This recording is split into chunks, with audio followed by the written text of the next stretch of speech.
एक नई वीडियो के साथ आज मैं फिर हाजिर हूं, आपका होस्ट दोस्त विक्रांत जोशी। आपका स्वागत करता हूं मेरे रिव्यू मास्टर में। यदि आपने इस चैनल को सब्सक्राइब नहीं किया हुआ तो अभी कर लीजिए और बेल आइकन को भी प्रेस कर दीजिए। यदि आप मुझे सोशल मीडिया फॉलो करना चाहते हैं, लिंक डिस्क्रिप्शन में मिल जाएगा और स्क्रीन पर भी मिल जाएगा। अपनी सबसे पहली खबर की बात करेंगे तो वो अर्जुन टैंक की तरफ से आ रही है। अर्जुन MK1A की तरफ से निकलकर सामने आ रही है। आपको पता है कि 118 टैंक का इसका ऑर्डर देना था।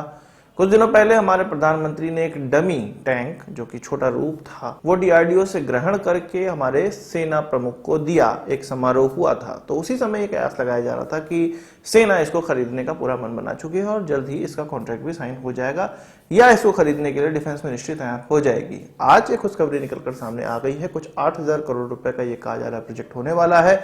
118 अर्जुन MK1A वाले वेरिएंट को, जिसको कि हंटर किलर नाम दिया गया है, और 68 टन का ये लगभग टैंक है, मेन बैटल टैंक है। इसको खरीदने का जो मन था, एक्सेप्टेंस ऑफ नेसेसिटी, वो अब जारी कर दी गई है, यानी कि इस टैंक को खरीदा जाएगा। इसके बाद जो प्रोसेस होने वाला है वो रिक्वेस्ट फॉर प्रपोजल होने वाला है, यानी कि अब जो निर्माण करने वाली एजेंसी है, DRDO है, ये पूरा खर्चा लगाकर ये टैंक कितने में आर्मी को बेच सकते हैं, ये पूरा प्रपोजल उनके सामने रखा जाएगा। जब ये कॉन्ट्रैक्ट साइन हो जाएगा, उसके 30 महीनों के बाद पहला टैंक डिलीवर होने लगेगा। अब आप समझिए कि इसमें कितना समय लगने वाला है और हमारी जो प्रोसेस है वो कितने लूज हैं। अभी जो कहा जा रहा है कि डिफेंस मिनिस्ट्री की तरफ से ये पास कर दिया गया है, अभी भी ये कयास है कि 1 साल के अंदर ये कॉन्ट्रैक्ट साइन होगा।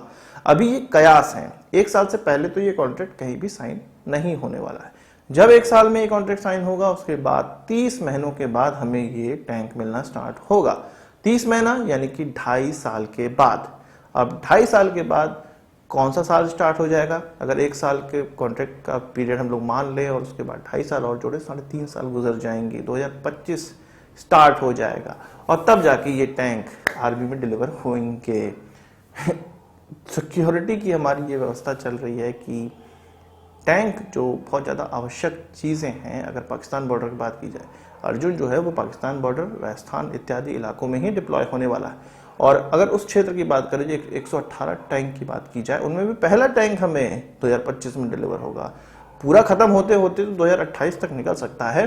तो ये स्थिति है कि हमें तब जाके ये टैंक प्राप्त होंगे। वहीं एक और खुशखबरी की बात करें और मेक इन इंडिया की बात करें, मेड इन इंडिया की बात करें, तो आर्मी ने इमरजेंसी प्रोक्योरमेंट के तहत भारत फोर्स, जो कि कल्याणी ग्रुप की एक कंपनी है, उसका एक प्रोडक्ट है M4 पर्सनल प्रोटेक्टिव व्हीकल, जो कि आर्मी को चाहिए था, वो 178 करोड़ रुपए का उनको कॉन्ट्रैक्ट दे दिया गया है और ये इमरजेंसी प्रोक्योरमेंट के तहत दिया गया है। आपको पता है कि इमरजेंसी प्रोक्योरमेंट को कुछ 300 करोड़ रुपए की जो पावर है वो आर्मी, एयरफोर्स और नेवी को दी गई है।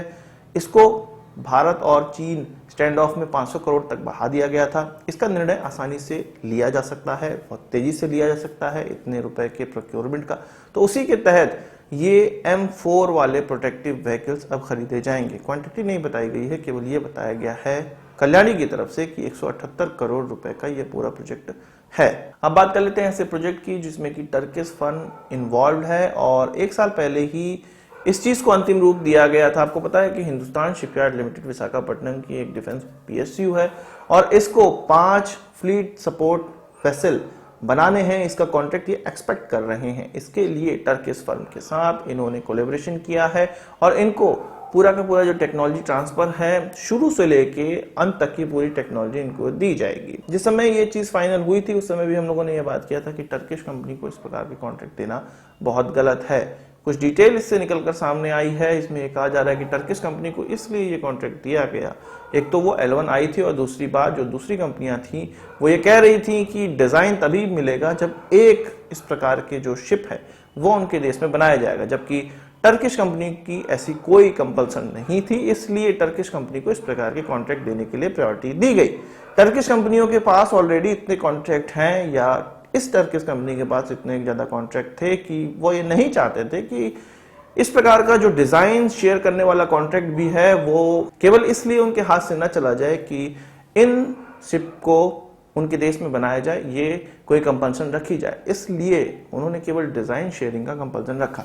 अब हिंदुस्तान शिपयार्ड ये एक्सपेक्ट कर रही है कि अक्टूबर 2021 तक इसका कॉन्ट्रैक्ट साइन हो सकता है। 5 इस प्रकार के शिप्स का कॉन्ट्रैक्ट साइन हो सकता है और ये जो प्रोजेक्ट है वो लगभग 1.5 बिलियन या 2 बिलियन डॉलर तक का हो सकता है। ये शिप इतने बड़े हैं कि इनका डिस्प्लेसमेंट कुछ 45,000 टन का है। अब 45,000 टन का डिस्प्लेसमेंट आप इस तरह से समझिए कि हमारे जो आईएनएस विक्रमादित्य है, एयरक्राफ्ट कैरियर है, उसका 44,000 टन का डिस्प्लेसमेंट है।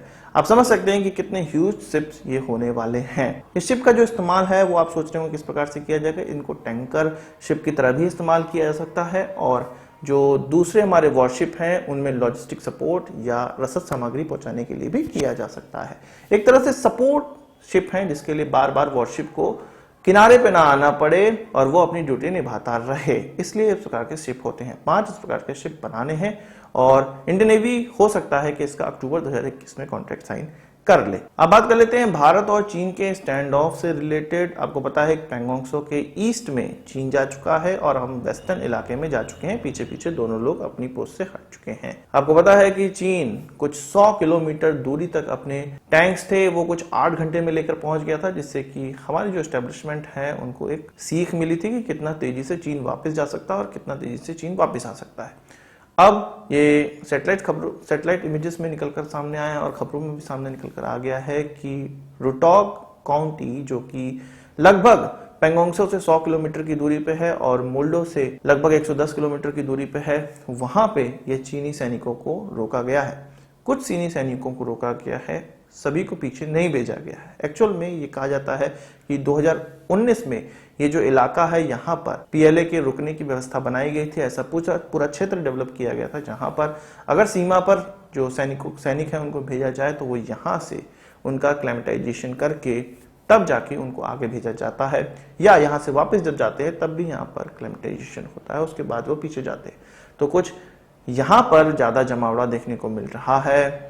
इस चीज का कई लोगों ने अलग अलग मतलब निकाला है। यहाँ पर सरफेस टू एयर मिसाइल भी डिप्लॉयड है, इसके अलावा बड़े बड़े रडार भी डिप्लॉयड हैं। पर कुछ लोगों का वहीं ये भी मानना है कि जिस प्रकार से चीन इतनी तेजी से वापस गया, इस इलाके में यदि जमावड़ा उनका हैवी रहता है तो हम इस चीज को हल्के में नहीं ले सकते हैं और चीन कभी भी यहाँ से वापस भी आ सकता है। तो कई प्रकार के सिनारियो हैं, पर 100 किलोमीटर दूर उनके जो अलग अलग बेस बने हुए हैं, चीन वहां पर अपने सैनिकों का डिप्लॉयमेंट कर रहा है। अब बात कर लेते हैं नेक्स्ट जनरेशन मिसाइल वेसल की, जो कि कोचिन शिपयार्ड लिमिटेड ने टेंडरिंग में भाग लिया था। इंडियन नेवी के लिए ये वेसल बनाना है, इसमें L1 आया है और कोचिन शिपयार्ड ये एक्सपेक्ट कर रहा है कि उनको ये कॉन्ट्रैक्ट मिल जाएगा। 10,000 करोड़ रुपए का ये प्रोजेक्ट है और डिफेंस मिनिस्ट्री में कोचिन शिपयार्ड लिमिटेड के अधिकारियों से बातचीत हो चुकी है।